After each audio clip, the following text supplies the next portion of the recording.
ರಾಜಕಾರಣಕ್ಕೆ ಬಂದರೆ ಸೌಂಡ್ ಮಾಡ್ಕೊಂಡೇ ಬರ್ತೀನಿ ಎಂದು ಕಿಚ್ಚ ಸುದೀಪ್ ಹೇಳಿದ್ದಾರೆ. ತುಂಬಾ ವರ್ಷಗಳಿಂದ ಕಿಚ್ಚನ ರಾಜಕೀಯ ಎಂಟ್ರಿ ಬಗ್ಗೆ ಚರ್ಚೆ ಆಗ್ತಾನೆ ಇದೆ. ರಾಜಕೀಯ ಎಂಟ್ರಿ ಯಾವಾಗ ಎಂಬ ಪ್ರಶ್ನೆಗೆ ಉತ್ತರಿಸಿರುವ ಸುದೀಪ್, ನಾನು ಬಂದಾಗ ಎಲ್ರಿಗೂ ಕೂಡ ಗೊತ್ತಾಗುತ್ತೆ, ಬಂದಾಗ ಹೇಳ್ತೀನಿ.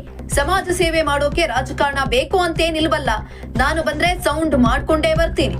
ರಾಜ್ಯ ಚೆನ್ನಾಗಿ ಹೋಗ್ತಿದೆ, ಒಳ್ಳೊಳ್ಳೆ ರಾಜಕಾರಣಿಗಳಿದ್ದಾರೆ ಎಂದಿದ್ದಾರೆ. ಬಂದಾಗ ಹೇಳ್ತೀನಿ, ಬಂದಾಗ ಎಲ್ರಿಗೂ ಕೂಡ ಗೊತ್ತಾಗುತ್ತದೆ. ಬರೋದಕ್ಕಿಂತ ಮೊದಲು ಹೇಳ್ತೀನೋ ಬಿಡ್ತೀನೋ ಗೊತ್ತಿಲ್ಲ. ನನಗೆ ಸಿನಿಮಾ ಬಿಟ್ರೆ ಬೇರೆ ಯಾವುದ್ರ ಮೇಲೂ ಕೂಡ ಒಲವಿಲ್ಲ. ನನಗೆ ಸಮಾಜ ಸೇವೆ ಮಾಡಲು ರಾಜಕೀಯ ಬೇಕಾಗಿಲ್ಲ. ರಾಜಕೀಯದಲ್ಲಿರೋರು ಸಮಾಜ ಸೇವೆ ಮಾಡಲು ಬಂದೆ ಅಂದರೆ ತಪ್ಪಾಗುತ್ತದೆ.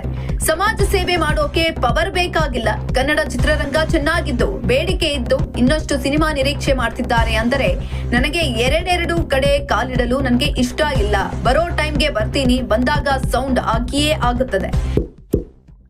ಇಂತಹ ಇನ್ನಷ್ಟು ವಿಡಿಯೋಗಳಿಗಾಗಿ ಲೈಕ್ ಮಾಡಿ, ಫಾಲೋ ಮಾಡಿ, ಶೇರ್ ಮಾಡಿ.